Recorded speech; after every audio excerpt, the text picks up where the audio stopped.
umuntu wese ari kwisi ngo mu nzu nimba inzirimwo umugabo n'umugore bafise abana batatu bakuze buri muntu wese muri abo abafise ibitabo bitatu bidasa n'iby'ubundi umuntu wese afise ibitabo bandikamwo ivyiwe bitabo hiwe ku rupapuro rwiwe handikwa ibintu byiwe apana byanduza hari ukuntu abantu bakora icyaha bakaza babigira muri groupe ntabwo bibaho mw'ijuru ahubwo umuntu wese ngo hariho Malaika afata amavideo agafata n'amaudio akanafotora akanandika byose habikwa amajwi amasanamu n'inyandiko z'ibyaha byose abantu bakora ushaka ugende winyegeje ushaka ubeshere ku ifone ushake wigira ibintu ugeragaze ku ibyo bintu byose mw'ijuru byambaye ubusa ibyo bitabo rero ni ibicambere hari igitabo c'ubugingo kiri muri Luka 10:20 n'ibyahishiro Yohani igice ca 21:27 handitse yuko Yesu yigeze kuvuga ngo munezererwe nuko amazina yabo y'amazina yanyu yanditswe mu gitabo cyo mw'ijuru yanditswe mu gitabo cyo mw'ijuru ico gitabo cyo mw'ijuru cari kivuzwaho ni gitabo c'ubugingo mu byahishiro Yohana haravuga ngo 21:27 yego hasome kandi kuri wo naho hazogera ikintu gihumanya canke ukora ibizira yego akabesha atarabanditswe mu gitabo c'ubugingo ca mwagazi w'intama Yesu ari we mwagazi w'intama afise igitabo murabona hari ukuntu abantu banezerwa no kwandikwa mu bitabo by'idini ibintu by'ibikaye baguza mu mabutike ku buryo na pastor avuze ngo twoguca kamenga karabaye arakwirukanye menga n'Imana irakuvumye ikintu c'igikaye cyo muri butike ariko hano hariho igitabo c'umwagazi w'intama citwa c'ubugingo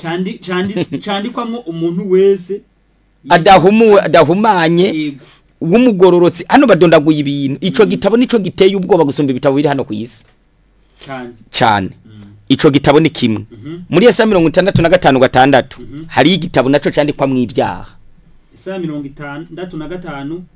umurongo wa 6 hariho igitabo candikwamwo ibyaha ushake wimyoza umuntu Yesaya 65:5 umurongo wa 6 reka tubarangire ushake wimane ushake unegure ibyo biranditswe imbere yanje sinzohora ariko nzobibasubizako mbere nzobibasubiriza mu nkoko ibyo byaha abantu bakora Imana izosubiriza abantu mu nkoko iravuze ngo irabyandika biranditswe imbere no kuvuga ngo Imana ifise igitabo yandikamwe ibyaha by'abantu kiriya gitabo c'ubugingo candikwamwe umuntu wese yiyeguriye igikorwa c'Imana ariko igikorwa c'Imana naco atari ibintu abantu bafonda bya business ngo byitwa gusenga kwasanga uri gukorera abantu ngo uri gukorera Imana nukuvuga muri make cyandikwamwe umuntu abanje kuja mw'ishengero ry'Imana by'ukuri akemeza guhagararira uko kuri akakubwira abandi agakora yandikwamwe iki gitabo naco candikwamwe ibyaha uwimyozo usambana urenga ibigutukana uwimana ikiranda mu kuwikakisha abana batumvira ababyeyi byaha byose ibyaha byose by'ubugunge n'ubuhemu n'ubuescro byose uhereye kuri gato kamwe abantu bavuga ngwaka ako karakomeye byose byandikwa mu gitabo c'ibyaha hakaba rero n'ikindi gitabo citwa c'ugwibutso kiri muri Malaika 3:16 candikwamwo ibikorwa byose byiza abantu bakoze ibyaha batsinze ibigeragezo abantu b'Imana batsinze nuvuga ngo ufashije umukene cyandikwa mu gitabo c'ugwibutso umuntu yaragututse ntumusubize ntunamwanke mu mutima umuhizi Imana iravuga ati mwandika kajya kana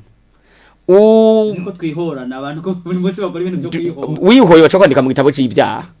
uwansa abantu kanka abantu akarera kanka ubwoko bwabo kanka uca gusumbya ukanko ishari ibi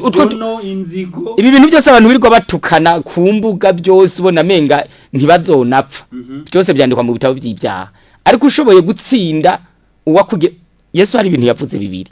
umuntu ngo agukubise ikofe ku musaya uzana uwundi nakubiti buryo umwe ni wibamfu muri no misoro abantu ibyo ntibabishaka Yesu ati baguhohoteye baguhamye nezererwa ibyo bintu ntibabishaka